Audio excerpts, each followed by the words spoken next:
So this is my favourite boat in the marina because it's been to Greenland and back. So Sean Beecher owns it. He sailed it to Greenland and back on his own. I love the self-steering vane, and you've got a watertight hatch. He leaves it open because if you don't, it seals itself shut and you can't get it open. But yeah, it's a very cool boat. 23 foot long, or 24 foot long, so the Kidley's 24. And yeah, the guy who owns this is a real sailor. Not like me, who's just a poser. So I've started building a fairly rough insulated forecabin. I've put in this kingspan board. I've cut it to shape, pushed it in, and I'm taping the seams. And eventually I'm going to tear all that out and do a full spray foam insulation, but I'm not 100% sure when I'm going to be ready for it. And winter's like this close, so I'd rather have somewhere kind of safe, warm, close the door in the evenings, climb into bed and be toasty and warm. The last thing I want is like last winter where it's freezing all winter in the van because I didn't insulate it properly. So I'm kind of stuffing the kingspan in. I put down a rough bed to where I think it's going to be at the end. And at least, actually, it's a good idea to do this because at least when myself and Neve are sleeping in the bed, we can decide what we like and what we don't like about it. So yeah, I'm going to keep stuffing this in, tape all the seams, do something with the roof, put the mattress in here and then close the door. And this room is going to be the clean, dry and warm place to go after work. And do no more work in here until the rest of the boat's done or until I'm ready for insulation. So yeah, just going to keep going with it and see if we can get done tonight.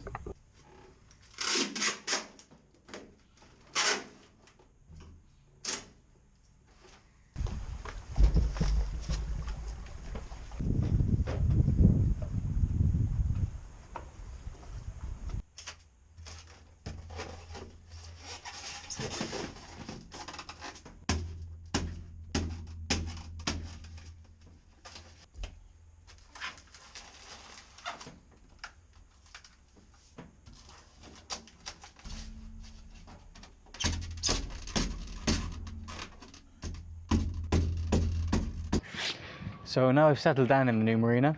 I've kind of built myself a little bit of a bed and a kitchen. I'm not going to go into too much detail about how I did that because they're completely temporary and they're absolutely shocking. But the bulkheads now is something that have to be done very soon because that'll let me kind of design and build out the floor. So once the bulkheads are in, I can build the floor on top of those. So what I've done is I've made a pretty ghetto template out of bits of thin plywood.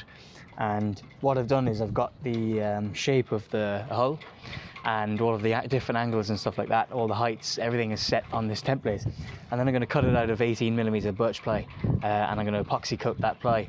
So that should be more than enough for a solid bulkhead because they're not really structural. I mean, they will hold kitchen units and they will hold a couple of my berths as well in the saloon. But for the most part, they're not structural at all. So basically I'm going to cut this bulkhead out and see if it fits. I kind of have one of those bulkheads in now.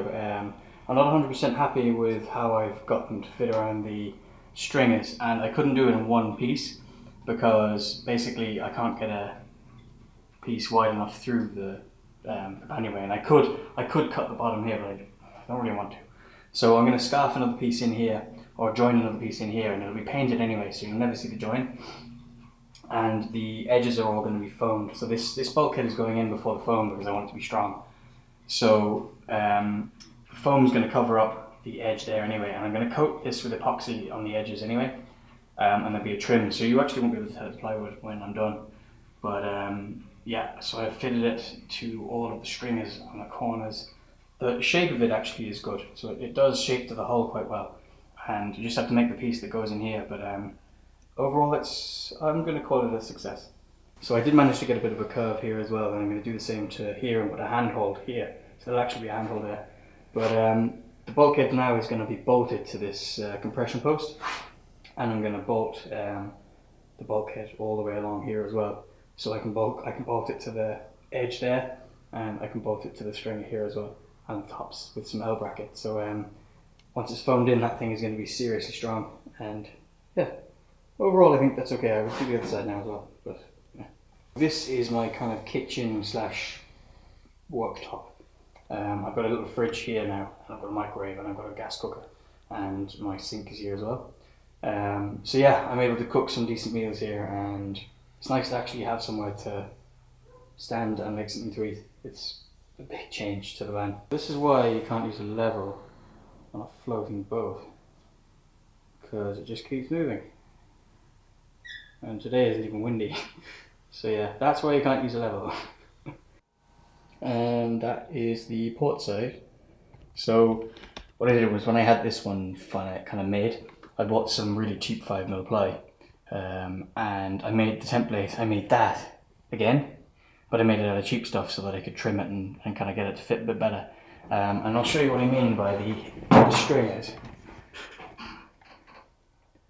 So you can see that you kind of, to get the stringers or the bulkhead to fit and to come in at the right angle, you need to kind of angle the cutouts around the stringers, which isn't a problem because they'll be foamed over, but it just looks a bit messy for now. But yeah, that's the port side. And as I said, remember I was saying that that's the widest piece that I can fit through the companionway. So I'm going to have to actually, so this is actually, you see the line there, this is actually wider, this bulkhead, because the galley will go on this side. So the walk-through will be between here and about here. So this bulkhead has to be a bit wider, so the cut will be slightly offset this way, but I can account for that when I'm cutting out the real bulkhead. And then I'm going to use a biscuit jointer to biscuit joint another piece on, and I actually have a template kind of sitting there. I have the template to make that piece too. So yeah, this is coming along really well. I ran out of timber, so I can't get some more. It'll probably be next weekend's job because, yeah. Anyway, that's some progress.